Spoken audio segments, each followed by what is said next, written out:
moving on to the last type of session, it is actually really easy to plan, but something that is often overlooked. So, to make things more engaging, you can actually ask the guest speaker to rotate between groups. Susan, can you tell us more about how the guest speakers introduced to the entire group during their rotational interaction? This can work very well if you have a number of people who have a similar experience with different nuance. So let me give you an example of this, Eva, and then I'll walk through exactly how it works, right? So let's just say you're talking to a group of students and they're considering going on to study in professional exams in a profession, right? I'm going to say accounting. So if you have three people who are at different stages, maybe one who's currently going through the exams, one who's just finished the exams, and somebody else who's managing a team of people of whom some are doing those exams, right? So all have different experiences of something similar. So this can work really well both online and in person. Let's say that they're coming into an environment where it is online. Then you can break your group into three, send them into three different breakout rooms, and then send each of your three guest speakers into those breakout rooms individually. Let's say you're going to run this for an hour, and then after 20 minutes, you rotate each speaker through those breakout rooms. The reason that this can be a really good idea is that, let's say somebody has a 10-minute presentation and they're also offering 10-minute Q&A, is that then that doesn't turn into, what do I say for 30 minutes or 40 minutes or longer? That can be short and snappy, and also the people who are in the audience really get a great nuanced idea of this, because I'm somebody that has been through my professional exams, and my memory of them now versus when I was in the middle of it, of course, is different. And my ambition for what I had wanted as a result of them then and now is also quite different.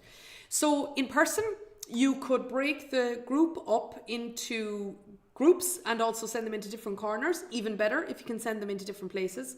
I personally love using a venue to the best of its ability. So maybe you can send some people into the restaurant and send some people outside if you have the weather, and send some people into the lobby if it's a hotel, and some people into one part of the room.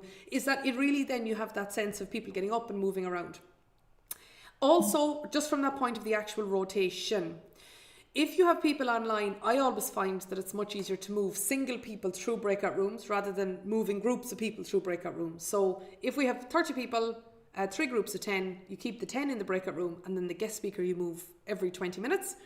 If it's in person, I actually think it should be the opposite. And the reason I think that is because when people get up and they walk, even if it's a couple of steps every 20 minutes, you have that energy then that's created by moving around, and there's a bit more of, animation about it.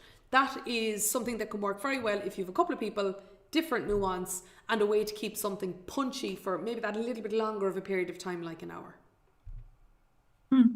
Those are some great tips, Susan. So I feel like online learning can be a bit more tricky. So when it comes to unsupervised breakout room conversations, what do you think is the responsibility of the guest speaker? Okay. And I will say, Eva, that has been mostly my case, is that there's only one of me. So if I'm a facilitator, I can't be in all of the groups. Right, first of all, it's important to brief the guest speaker beforehand, and we do that all the time at Active Peers AI. We'll always have a chat with the speaker beforehand, just to say to them, here is what you can expect, etc. And if they can't make a live interaction like that, or a live training with us, well then there's a recording for that. So number one is just briefing them around what to expect. Number two is, and I know we've already created a video around this, but helping them to understand or navigate an environment where there's very few questions, because that can happen if the facilitator isn't in there to prompt them. And then thirdly, particularly if it's online, my responsibility as the facilitator is if somebody drops off and then you have to re-log them back into the breakout room and so on like that, is that you have someone managing the logistics, because what you don't want is the guest speaker trying to help someone to figure out how to unmute or turn on their camera or turn off their camera or whatever. So in general, brief them beforehand, set up the rules of engagement, and one last thing, prepare your audience for them. So when it is, let's say in that case of I have a group of students who are considering professional exams, I would say think about the questions that you want to ask beforehand. And again, I know Eva, we've already created a video around this that people can look at, but helping people to understand what questions do you want to ask and helping them to get the information that they actually want. For example, If they ask a question, something along the lines of how many hours did you need to study for this, they may not be looking for a number. What they're asking for is, did you have to give up your social life in order to get your professional qualification? And if you did, was it worth it? Is help people or draw out that sort of an understanding of, if they're asking me this, is it really that they want to know? And I saw a now very well known speaker one time on stage, and somebody asked a question and he answered and he said, are you happy with what I've told you? And they said, well, no. You didn't really get to what I had wanted to say. And then he asked a crystal clear question after that, Eva. He said, what do you really want to know? And that has always, rang true in my mind. When I'm preparing people to ask questions and I hear something that's a bit nebulous or closed, I will say, what do you really want to know? And then work backwards from there. And now going back to one of the previous points that you made, how can the supervising facilitator move guest speakers from one breakout room to another?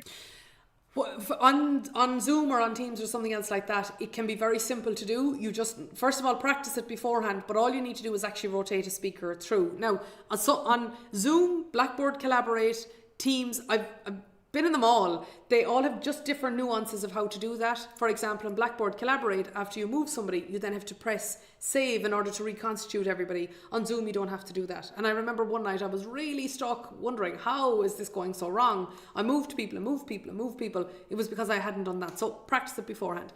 And then the other thing that I would say is, again, Eva, I've said this all throughout this series, is set expectations, is tell people this is going to happen for 20 minutes. I'm going to be moving you after 20 minutes. And sometimes as well, it can be good to send out a message online, like through, it's a broadcast, it's called, let's say on Zoom, where you say in 5 minutes, I'm going to be moving people. In an in-person environment, many of the same rules apply, only you can't automatically move people. Setting expectations can be good. Again, sorry, not good. Invaluable. Secondly is if you can ring a bell or something else like that to point out when people do need to move. Ringing a bell helps because it drowns out the sound. And then if you can't do that, of course, you need then to be very active and make sure that even though you might have set an expectation that people need to move after 20 minutes, if they're really in a great conversation, some people want to stay put.